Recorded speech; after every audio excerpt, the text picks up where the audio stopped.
Have you ever had a hunch that something in your creative life or journey just wasn't quite right?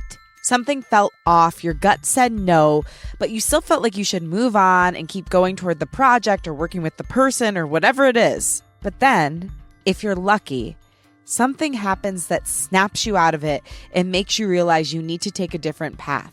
Today's guest did that for me with my music.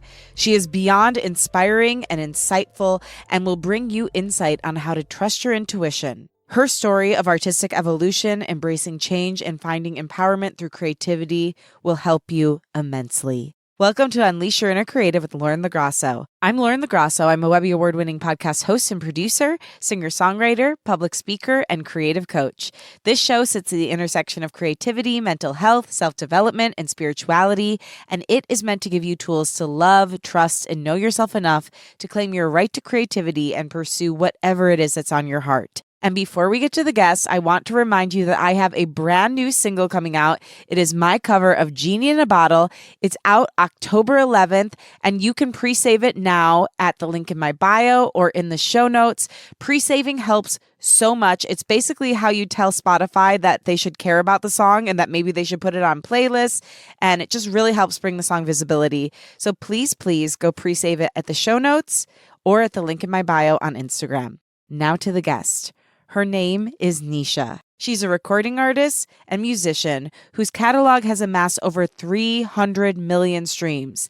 And also, she's my friend. Nisha's music has earned an RIAA Platinum certification, a #1 debut, and a #3 spot on Billboard's World Album Charts. She's had a Grammy nomination as a songwriter, and she has a loyal, loving fan base. She's written hit songs in the US, India, South America, Brazil, and Korea. Her pop catalog has been heard all over the world and featured in The Fader, Rolling Stone India, XM Radio, Hulu, NBC, and Netflix shows. I wanted to have Nisha on the show because, as I just told you, I have a brand new single coming out, my cover of Genie in a Bottle, on October 11th. And Nisha has been a huge inspiration for me, especially when I started my journey as a musician and singer. And you're going to hear the full story of how one piece of advice she gave me literally changed the course of my life. I can't wait for you to hear that and to think about how maybe somebody has done that for you, or you've done that for someone else, or maybe how you feel like you might need someone to do that for you now on your creative journey. Having one person's insight and advice can make all the difference. Her unique perspective on navigating the complexities of identity, artistic reinvention, and finding empowerment through creativity will inspire you. From today's chat, you'll learn how to reinvent yourself creatively, practical advice on how to handle setbacks and heartbreak as an artist, the importance of maintaining high standards and protecting your artistic integrity, tips for balancing ambition with personal well-being, and much more. And also, before we get into it, one thing to note is since Nisha and I are friends, we started out in a very untraditional way for this show. We're gabbing, so you're going to enjoy us dropping right into the middle of a conversation about our hair, and I think you'll love it. And the other thing is, she's got 2 cutie pie dogs, and they were definitely trying to be part of the podcast at times, so you'll hear some barking throughout, but it will just help you feel like you're hanging out. So now, finally, here she is, Nisha.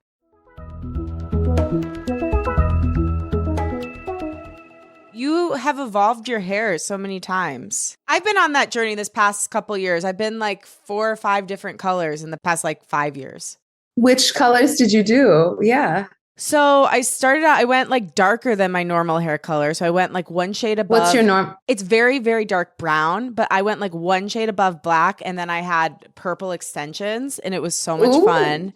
Then the pandemic hit and my extensions fell out. Then I started inching up and going lighter and lighter and lighter. So like blonde for a while. Then I went full blonde. Like I wasn't bleach blonde, but I was like golden blonde. And I had long extensions. Then I got those extensions out and I was just like normal blonde for a minute. Then I went blonde again. And now it's like looking brown right now, but like I'm in an auburn red era. But I need to like go deeper into the red the next time because into the fireflies, yeah. I need the orange. I love it. You're my pumpkin spice. I'm just trying to be appropriate for the season at the end of the day. That's really what we're here to do as artists, is just provide a little bit of ambiance. Ambiance, yeah. Wait, so the last time I saw you, your hair was blonde. So take me through your journey. So before that, I had curly hair, and then I got extensions. I also went kind of the brown auburn with extensions. Then I moved to LA. and I went blonde, like in stages. I went one at a time, and then I went full blonde, bleach blonde down to my root. And then I shaved my head. No. That's so cool. Was that really liberating? It was, yeah. I think I was turning 34, 35. I was just going through this, like, I'd found so much power and empowerment in my music. And the most free I could be felt like the most me I could be. I love that. So the bald hair put you in touch with your truest self. Bald head, I should say. Yeah, a little baby niche. And yeah, oh my gosh, it was such a trip because, I act and stuff. I've done a lot of different creative things. And, when you do, especially film yourself, you look at every angle. You look at, like, you hyper criticize, and when you shave it all off, there's nothing. There's no like whipping your hair back. There's no like hiding your face and like being cute. There's just like, it's me all the time. But it was lovely. It was very empowering. What did it teach you about who you are underneath it all? That I was a lot more separate from the physicality, which is, I think, why a lot of people shave their heads, is to find themselves like, okay, if I take this off and I take this off and I take this off. It's actually, was listening to the podcast the other day, and you said something about how, like, when you figure out that your only job is to be you. Oh, yeah. When you figure out like, oh, I just have to be me. But the thing is, it's such a statement that it has the opposite effect.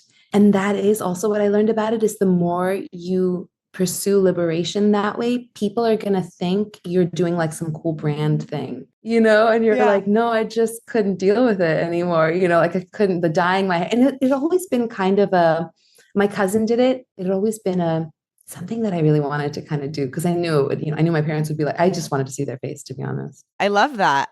When you said something about you did it to like strip everything down and then people thought it was this like branded thing. Right. Sometimes it's hard to tell the difference between what your personality is and what your inner essence is, and what everybody has always just reflected back to you your whole life about who you are. Identity is not it's not fixed, and it's not linear, and it's not static, and it's always occurring inside a web and a network of perception. I think for a long time I had a hard time with that, because I was trying to define myself as an artist. So anytime I got pigeonholed into something, I had to break my own mold every time, until you get to the point where you're like, okay, wait, now I'm just the artist breaking the mold. The other way of stripping it down for me was like, I'm just going to do nothing. I'm just going to let my hair grow. And that's sort of where I am now. Yeah, it was like almost you had to go back to the very beginning so you could grow from a foundation that was stable. And I moved back home, I got into like a lot of my trauma work and therapy and stuff. And it definitely was that. That's so nice. Tell me about what it's been like coming back home after being in LA and New York for a long time. Oh my gosh. In the beginning, I spiraled completely. Like my first 2 years here, like the first year was the pandemic. Yeah.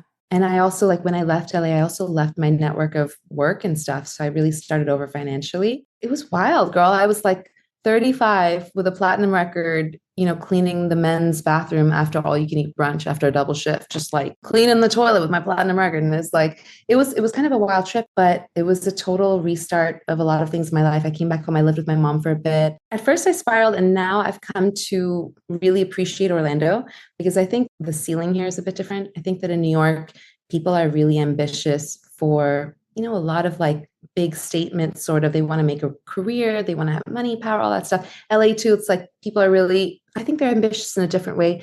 In Orlando, people are kind of ambitious for fun. Aw, that sounds lovely. Maybe I should move there. You should. I think everyone should. It's one of the fastest growing cities. I love Orlando. I rep O-Town for sure. It is. And it has a lot of the incubation spaces. I met Eliza, who's our mutual friend from high school, doing a lot of theater and stuff here. And so it has a lot of incubation studios and spaces to develop your art in kind of a scholastic way, in a way that doesn't put market pressure on it. But there are opportunities to get your work to market here, and to really train it on the level that you can perform in New York and LA and big studios and big stadiums, but have a bit more of like a family feeling here. And again, like the pressure here is like, no one here is trying to win. They're just trying to have the best time. Oh my gosh. That sounds so beautiful. There's so much to break down from what you just said, and we're going in a totally different direction, but I'm so down for it. I love obviously we haven't seen each other in a while and we're through Zoom, but there's just like a level of peace to you that is emanating energetically through the Zoom screen. My spirit guides are happy. Yeah, I want to know more about that. So, okay, to go back to you had to start over. Yeah. Walk me through the whole thing about like working the double shifts and cleaning toilets and like how, because like when you're in that, you know, logically, I'm sure you know, like this isn't forever. Like I have all these things behind me. I know I've got a future ahead of me with my art. How do I justify? Yeah, like how do you go through those like human moments where you're like, what the fuck is happening right now? This isn't the first time I've done this. I've made some pretty big leaps in my life. Like when I left New York to move to LA, I had a teaching studio there. I was a professor at NYU. I had my own teaching studio, making great money, had a very stable life. And when I left for LA, I was cleaning Airbnbs until I signed my record deal. I think it's also a part of it is that I grew up always kind of having a job and having something on the side as an artist. And there was a part of it that I needed to do for money. And there was a part of it that I needed to do for myself. Because after the pandemic, I had been at home. I hadn't been outside. And when I got the job waiting tables, it was difficult. But I started to see that it was getting me comfortable around people again. Yeah.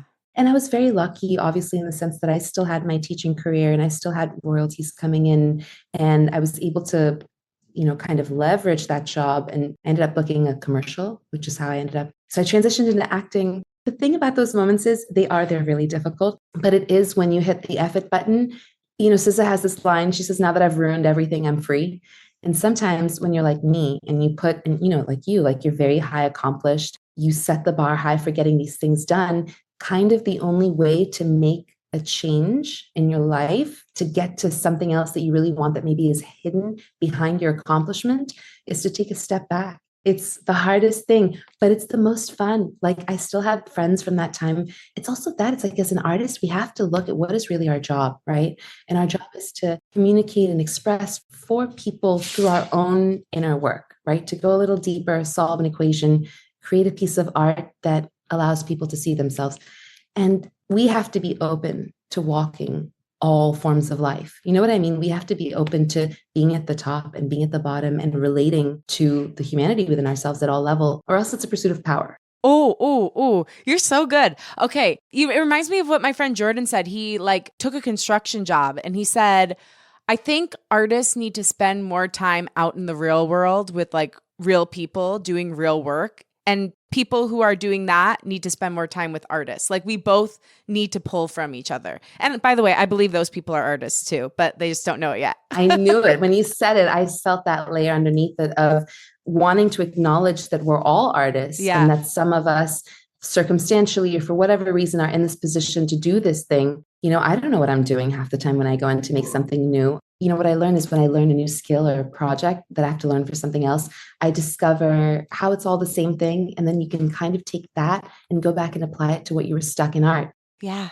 It's like make a pizza and then go write a song and you'll have more abilities. Yes. One hand washes the other. Plus, it's great to have a steady paycheck. And it's great to have a pizza. Yeah. Yes. Oh my gosh. That is the point, isn't it?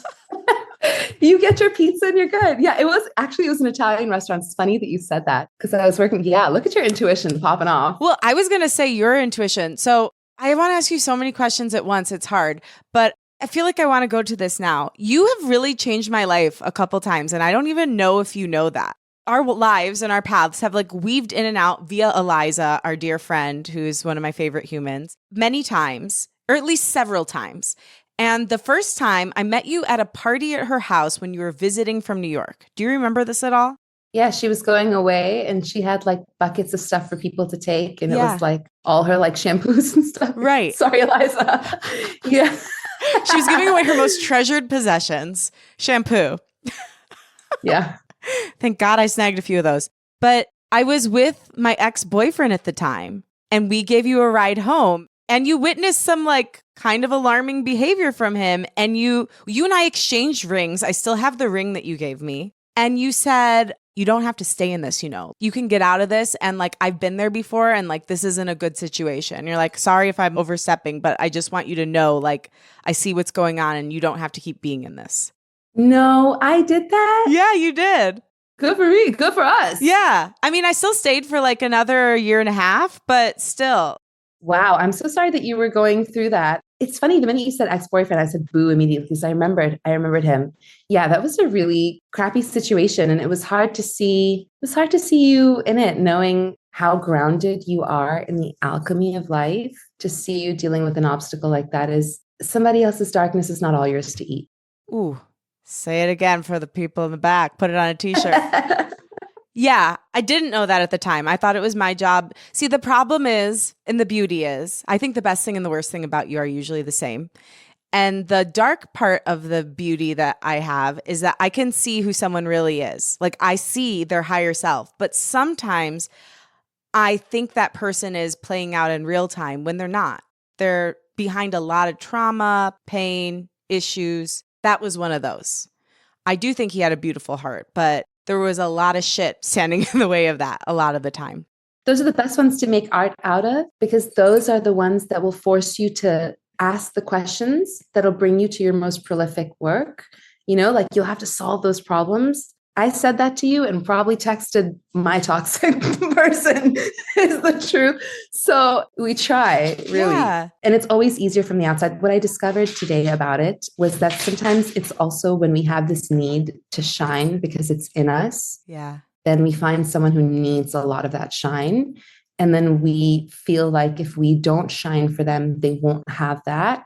But we are now not shining in a balanced way. We get hijacked into that system and it happens all the time. That's attachment stuff. I'm glad you're out of it though. And I'm you're so happy and now. I'm with an amazing guy now. So you happy. really are. Yeah. I know. I see it. I stand so much. Wait, so I have to tell you the other way you changed my life because you don't even know. I love you. Okay, so we're in Vegas, of all places. I remember Vegas. And we're waiting at Starbucks at the time. This is like, what, 2018? Eliza's Bachelorette. And I'm like, will you listen to my song? Because I had all my songs completely done. And I was ready to put them out in the fall. And so you're like, yeah, sure. So I gave you the headphones and you listen to the song and you're like bopping your head. And you take the headphones out and you're like, okay, I'm going to be honest with you. I was going to say, oh no, what did I say? No, you were like encouraging. You're like, this is good. But the production sounds dated and I can like, if you're trying to do like pop rock, you sound really theatery. Like I can't remember exactly what you said, but basically like the vocal didn't match the song. I also remember feeling like it wasn't like you hadn't gotten to the 2 steps away from the thing. And I remember being like, this is the point where you just hit the gas pedal. Right. And what was funny is like it never did. The production of that song never really felt like me. And I was fine with the vocal, but like, once you told me what you heard, I heard what you heard too. And so I couldn't unhear it once that happened. And then I brought it to another person who was advising me at the time. But she was like, oh yeah, no, I totally agree. I thought that the whole time. I just thought the song was done. I'm like, why would you not tell me what you thought? Like, I can go back and change it, but not once it's out. So anyway, after that, I went back to my producer. We decided we were going to revamp the whole song. He was amazing. And then I told the guy who was supposed to make my music video. And I was like, I want to still have you make my music video, but I can't put out this song. Like, this is my first single. It has to reflect me. It has to be as good as it can be. And long story short, that guy, it was someone I knew for a really long time, someone I'd known since I was a kind of a kid, like 18 years old. And he at first was like, okay. And then he tried to like strong arm me into doing the music video. And then he turned out to be a really bad guy. Like he turned out to like threatening me, and because he had spent money without my consent or without us like signing anything. And it was a really, really bad situation. So your advice removed him from my life, ended up making it so that I had a way better song. I went back and even rewrote parts of that song and put out an incredible like pop rock song that I was really proud of and was like 100% the best I could do at that time. And most importantly, ended up protecting me from these really negative energies that were just latched onto me because they wanted to basically take my money. That is the biggest value of high standards. High standards are not about being snobby. They're not about being a know-it-all. They're not about thinking you're better than other people. High standards are about protecting you from people who are not capable of giving to you equally and are looking to receive unfairly. That's awesome, right? That makes me super happy. Well, me I'm so happy too. to hear that. And you also saved me a ton of money because I would have been like sinking money into that video to make a video that wasn't what it should have been. Do you have a lot of experiences like that? Because I feel like you have a weird spidey sense where it's like, yes, you had that feeling about the song, but I also feel like there was something in you that maybe you weren't even aware of that was like advising me on this spiritual journey I went on. I do have experiences like that. I was going to say, I was like, we should trade some like music video horror stories. Yeah. Because I had a director that I was working with. I was putting out this like totally empowered song about never taking shit again. Yeah. And the director of the video came on to me the night before we filmed. Can you imagine my empowerment song, Wendy, the one that was like, I love that song. It got me through the pandemic. I used to dance in my bra and underwear to it in my living room. I love that. We love that. We love Wendy. It was such a powerful song. But yeah, the night before, like the creepy director was like, I want to give you a massage. And I was like, hell no. I was like, what are we doing? I do have a spidey sense about it. But again, it's something that in an industry that's so chaotic and in music and in art, your currency is like your dreams and your conversations. And you're playing with magic. You're turning magic into reality. That's a dangerous place to go if you don't know what's what, if you don't know how to ground things, if you don't know. I would say maybe my sense from that comes from my parents. My parents are just very, show us the proof. Anything you want to do, show us the proof. Throughout my life, every choice I've made has not been independent in that sense. It's been one that has had to pass through critical thinking. And it helped me to develop that ability. But then also beyond that, I do think like just doing it a bunch of times, you also start to realize that you can sort of always push more. And there is a way to, I think what I saw for you, what I remember seeing for you was that you were doing good work, but you hadn't met the archetype of yourself that you were representing. Because when you meet the archetype of yourself, the lover, the guardian, the innocent, that picture becomes very intense. And art that really works and has an impact, it kind of takes what's in the middle and it pushes it to intensity, polarizes it so that it stands out, so that it sticks through, so that it creates contrast. And it's not to say that we don't want to do things for attention, but that we can harness our own intensity to represent ourselves vulnerably and honestly. And that is what makes art exciting. Wow. So tell me about this process of meeting the archetype. Like, what does that look like in practice? I've used a bunch of like archetype listings. I'll usually Google them, or like Carl Jung has some, or even the tarot ones. Meeting the archetype is maybe identifying what character is telling the story, and has that character existed before in the human narrative? Who am I relating to? Is it Joan of Arc? Once you figure out that energy, that's the distilled essence, right? Of like who's telling the story. Then you ask that archetype. My process is like, I'm like, are you satisfied with this, right? Is this far enough for you? That's so nice because it really takes the pressure off of me. All right. I would love to have an advisor in this. You do. You have me, first of all. Yes. You have so many. You have your guides. But the archetype will tell you. Exactly. The archetype is the advisor. I just got that. Yes. So what is yours right now? Or do you have many as an artist? I'm in 2 archetypes right now. I'm in the Empress and I'm in the Mother Star. And I've gone through many of them because I was interested in this process. I did a TED Talk many years ago and it was based around identity. I think identity has been very important to me to figure out because I'm a third culture kid because I was born Indian. I grew up in Nigeria. Then I moved to America.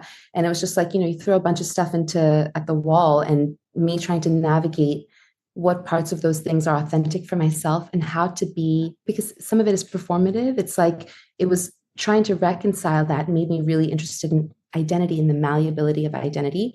And so, yeah, I've explored a lot of these I used to have a big martyr archetype when I was younger. I don't know where that came from. I think that that's what I thought goodness was, sort of that blind self-sacrificing for the greater good. And it was just my highest value. And now my highest value is balance, which doesn't mean staying in the middle and being boring, because the Japanese definition of balance is actually sometimes going from one extreme to another. And that helps me maybe sometimes recognize in my life when certain things are in one extreme, I don't have to go to the middle to fix it. Sometimes I can actually go to the other. Wait, say more. So what does that look like for you? It's like anything, right? If I've been writing for a really long time and doing a lot of projects, then I'll take like 2 weeks off. Love. Force myself not to do anything to let that reservoir fill up again. I love that. I want to go back to the advice you gave me in the moment that changed my life, because you gave me really honest, really direct advice in a loving and kind way where I knew it was for me. You weren't saying this to like knock me down. You weren't saying this to make me feel bad. I was like, oh, she's telling me the truth because she has love for me. Yeah. How do you strike that balance where you're super direct, super honest, and incredibly loving and kind? I love you. What a compliment. My God. Thank you, Lauren. I do love you very much. For me, it's about identifying the beginning and the end. So the beginning is like, what does this person need from me? And then what's the ideal? Where do they end up ideally? And for you, and that is the part of art and creating that I can't, the inspiration part that I can't explain. I think we are all able to kind of download these ideas and see these, when you get a vision, you see a picture, whatever that is. I think I had enough experience to trust myself at that point. But what happened was I listened to your song and looked at you and I got a picture, even just like my inner child, right? Yeah. Like who grew up on pop music. And I think that's maybe why you resonate with me, is because, we have we grew up, same sort of musical taste. It's like Mariah Carey, like, Brandy Boyce, like we love a lot of the same things. And I just was able to hear and see you sort of at that finished point. And so when I was giving you the advice, it was all directed toward that. It had nothing to do with anything else, but how do I move you from this point to this point because you deserve it? Ooh, so good. That's such great advice for anyone who's listening, who's a teacher or a coach, on how to be really honest in service of the person's highest good. Yeah. And it's hard because love is honesty, but you also, how you love is a form of love. It's complex when you're dealing with a person or an artist, like, just a person. It does take more time to do things. My studio is pretty small. I don't take a lot of students because I do think the best work happens not just on a professional level, but on a personal level, on a level where you're really relating to the details of the person. So talk about your students and teaching and coaching and mentoring. Like, what is this part of your life? What does it look like?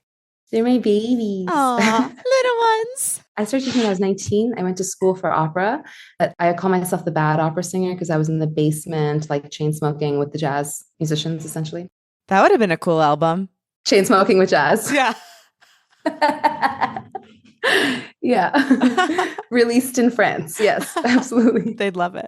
I don't sing, I believe smoke. That's what I do. So I started teaching when I was 19, and then I just, always had a couple students. And when you were teaching voice or songwriting or both?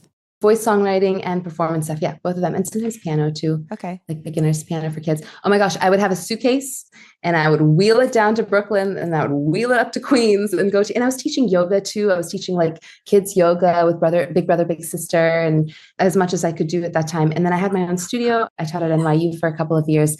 And then when I moved to LA, I've just sort of, teaching's always been something I've done alongside pursuing my own work. Really, because I did believe in the integrity of that. I never thought that I could really honestly teach if I wasn't chasing my own gold medal as hard as I was pushing my students to do that. I feel like it's the only way to go. It's the only way to go. For your own sanity. My kids would be like, I have a record coming out. I'd be like, I have a record coming out too. Let's sing, We're in the same boat, baby. Yeah, I got a show too. Get in here. And so that's what I do now. I mostly work with recording artists. I've worked with a lot of really cool. Can I name drop? Oh, please. I taught Riz Ahmed when he was filming The Night of. Wow. He didn't sing on the show. But you could feel his vocal power. You could feel it. I was his breath support. And I've taught a lot of pop singers, Dea. Yeah, I mostly work with recording artists. I'm working with a student named Ale Aria, who's a beautiful singer. A lot of artists out in LA, and they're making projects. What's interesting about it is we do voice lessons, but I'm also kind of helping artists figure out the process of like, wait, I'm not inspired anymore, or like, wait, I have too much coming at me, or wait, the label wants this and I need to do that. We have to, again, when all of that comes in, you take a deep breath and you go, well, I have no problems. You might, but honey, I'm good. So. Well, I make them say that for themselves. And then from there, you can kind of compartmentalize and flow your energy into the different solutions. But that's what we do. We sing. I call it the Varsity Singers Club. I make them do squats when they sing. We do old school bel canto technique. It's very physical. I teach singing as a total, vocal gym, as a physical practice. Breath to bone, bone to muscle, muscle to skin. Everything's vibrating. And that vibration travels throughout the entire body. So that's what we focus on, is full body singing experience. That's amazing. I don't know if you know this. I met my cousins in Sicily. I never knew they existed. And then my dad never told me that my grandpa left a brother there. So our whole life we had cousins that I never knew about. And I went to their doorstep, introduced myself, and now we're incredibly close, like texting on WhatsApp. You're so cool. It is the most beautiful thing in my life. But my cousin Alessandro told me that I sing in a bel canto style and I play in a bel canto style, but I'm like, that's crazy because I don't know what that means. I would concur. Bel canto means beautiful singing, kind of really beautiful tone. Nothing is pushed. Your vowels are aligned, very legato, like it's a sweeter, like if you think of German opera and stuff where they're like, whoa, right. Bel canto is like the sound bowl. Oh, so sweet. Well, I'll have to tell Alessandro now I know what he was talking about. I was just like, oh, great. Yes, my bel canto, Lauren, yes. But you said something, okay, the no problems. I have no problems. I know, I love that thing so much. I love that too. I have to be careful. I can't use it all the time, Yeah, I guess without context, people would be like, what an asshole. But also, why? That sounds wonderful. I would be so happy for someone if they had no problems. But do you think that humans have to invent problems even when they're not there so that we can feel productive? No, I think we come in with karma, baby. Really? Yeah. I think when things are boring, we're worried nothing's going to happen and it'll show up. Don't you have those magical moments like when you met your boyfriend, you started seeing all these synchronicities and the butterflies, the rainbows, 11:11. And then, I'm spiritual. And I think that we come here to communicate and exchange information and learn things and write these stories, really. I kind of agree with you too, because I never would have met my boyfriend if I hadn't missed 3 COVID tests. Because I was supposed to go visit my baby cousin that day. And I went everywhere to try to get a COVID test. But I missed the first one. And then the second one, I got it done, but it wasn't a rapid. So I wasn't going to get it back for 3 days. And then the next one, I missed the session. I couldn't, by the time I found the place, there was no appointment. So if I had gotten the COVID test and tested negative, which I was, I never would have met Timmy. A COVID love story. A COVID love story, truly. But sometimes it's the things that you think are the worst things are the best. And the whole time you were going from one test to another, just being like, what kind of bad luck am I going through? And the universe is like, no, we're aligning you one step to one step to one step to get to this moment. Yeah. Well, I wanted to ask you too about the coaching stuff as someone who's a producer, a coach, and also a host and a singer. I think sometimes people are like, but wait, don't you do that? And there can sometimes even be a level of jealousy. How do you deal with that? Or have you ever had that happen? Not really. Certain things I don't really advertise until after they're done. And then I always present them as this is your goal to meet now. I tend to come at it from a place of your job is to beat me. I like that. I'm going to sing louder than you, better than you, faster than you. And you have to beat me because that's your job, The jealousy thing, it's probably been there. And to be honest, I can't honestly even say that I haven't experienced it the other way, where I've seen artists going on tour that I'm coaching and accomplishing things that I'm just like, oh man, if I could just. Oh, I've definitely experienced it the other way. Yeah, totally. I think it's definitely there. It's the kind of thing where you want to learn how to deal with it because it's going to be there once you enter the marketplace. Once you enter a lane and you're with a bunch of artists, I think it's with any other negative energy. It's you have to sort of clear out what inside you is responding to it. And then you can make a choice of either to cut it out and be like, okay, well, this is not maybe where I need to draw a boundary around these things. Maybe I don't need to share these things with certain people. I'm very careful about sharing my work and my plans with people before. We are in an energy field where people's thoughts and actions toward us affect us. I also think it's good to learn how to run off of jealousy. Oh, tell me more, because I feel like I have some work to do in this area. It's not even jealousy so much with me as but why can't I do that? I know that's inside of me. Like, I know I can teach people how to do that. Like, I'm so close to it, but like, I feel like I'm pressing myself up against glass, like unbreakable glass sometimes. I hear that. I do hear that. The person that is decided that they're up against unbreakable glass is validating. You have to get that they're validating that thought. They're making a conscious thought to validate that they think they're up against glass because it's not real. The second thing is when that happens, when my students look at me and I can just belt out of nowhere and they look at me like, why can't I do that? And I do have to sort of go, you have to acknowledge for yourself how many hours you've put in to be able to teach and do this. It is your job to create something for people to live into and grow into. I always empower them, but when it's other artists and stuff, I totally enjoy it because I feel that way all the time about other people. So when it comes at me, I'm like, yeah, must be doing something correct today, I guess. You got it all the time. Tell me about the break you took from music. This is when I asked you to come on my podcast because I was so inspired by what you were doing with comedy and just trying different things on. We've spoken a little bit about it, but I want to know why you took that intentional break and what you learned from it. Oh my gosh, can I tell you the truth, the real thing? Yeah. My parents never really wanted me to do music, in particular my dad, because it was just a very chaotic life that he didn't want. And so even though they were very supportive in a lot of ways, that conflict was still there. And I always felt that tension. And I just had a lot of memories of making music while being at odds with my family. And I couldn't safely enter that space without experiencing guilt. Also because I smoked a lot of weed to write songs to kind of disconnect from how it felt to do something I wasn't supposed to do. Those things were all kind of tied up and I was cutting away from, I didn't want to smoke that much weed. So I also tell my students this, by the way, when I teach, I tell them, I'm like, listen, I'm not the good kid.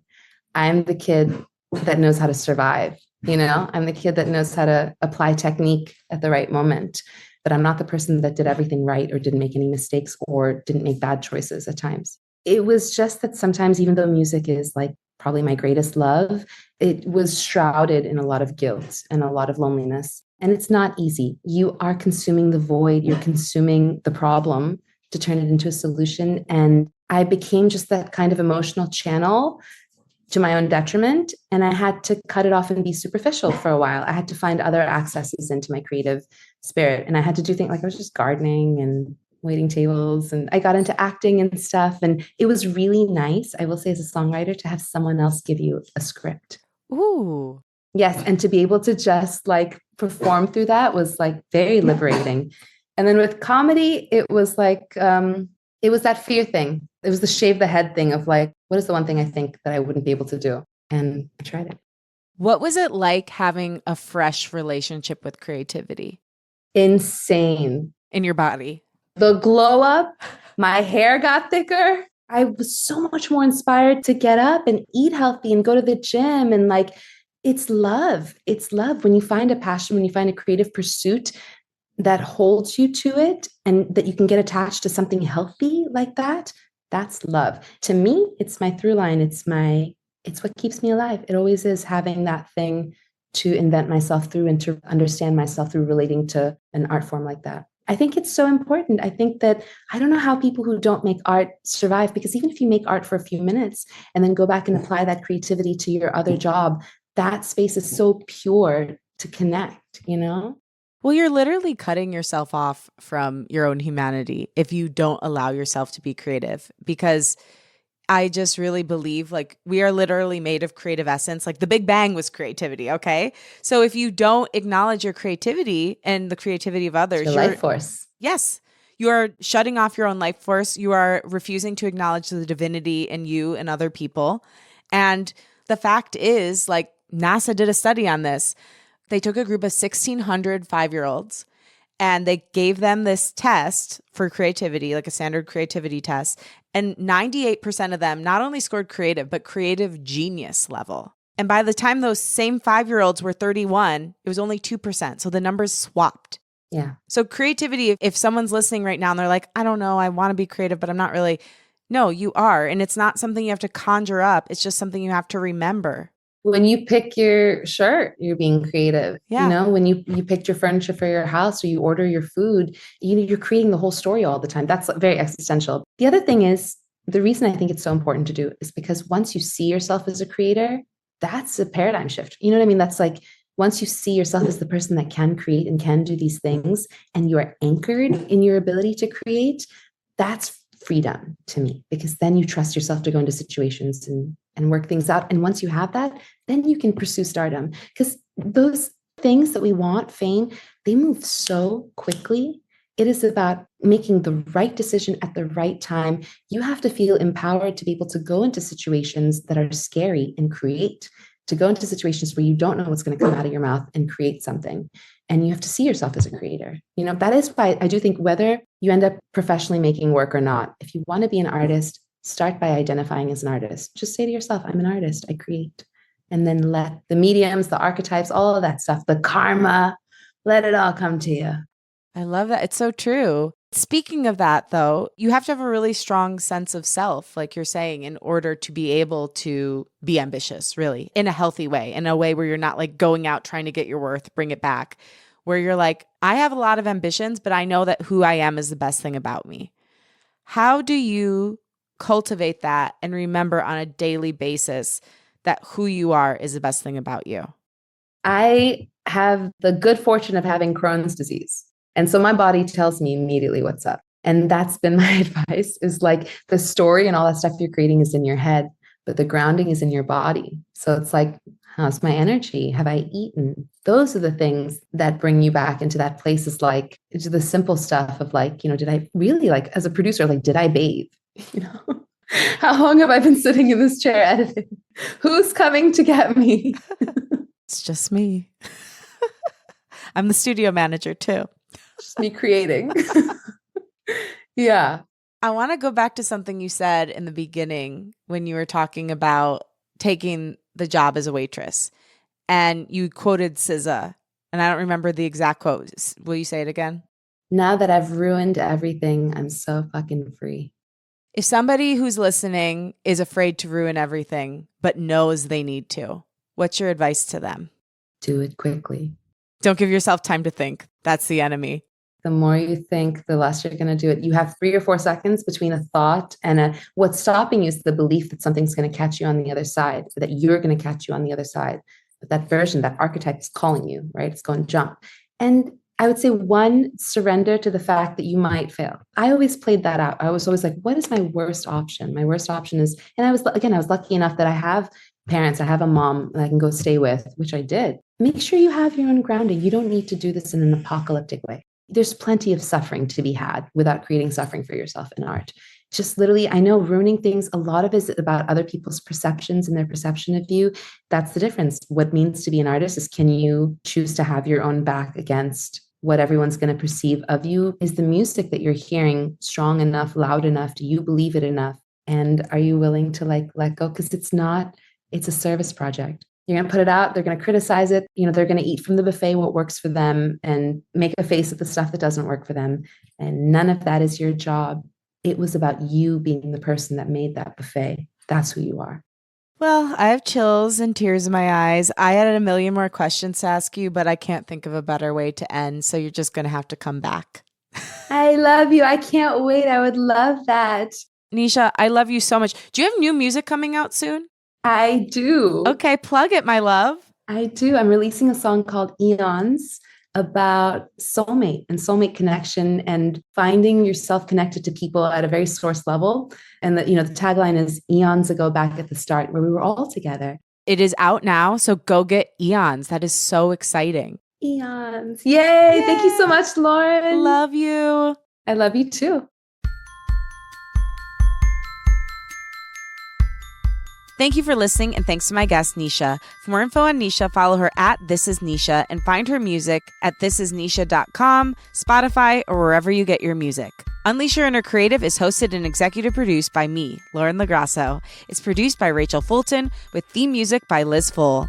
And again, I want to say one more time, thank you, my creative cutie, for listening. If you like what you heard today, remember to rate, review, and follow the show on Apple Podcasts, Spotify, or wherever you get your podcasts. Share the show with a friend and post about it on social media. Tag me at Lauren LoGrasso and at Unleash Your Inner Creative, and I will repost to share my gratitude.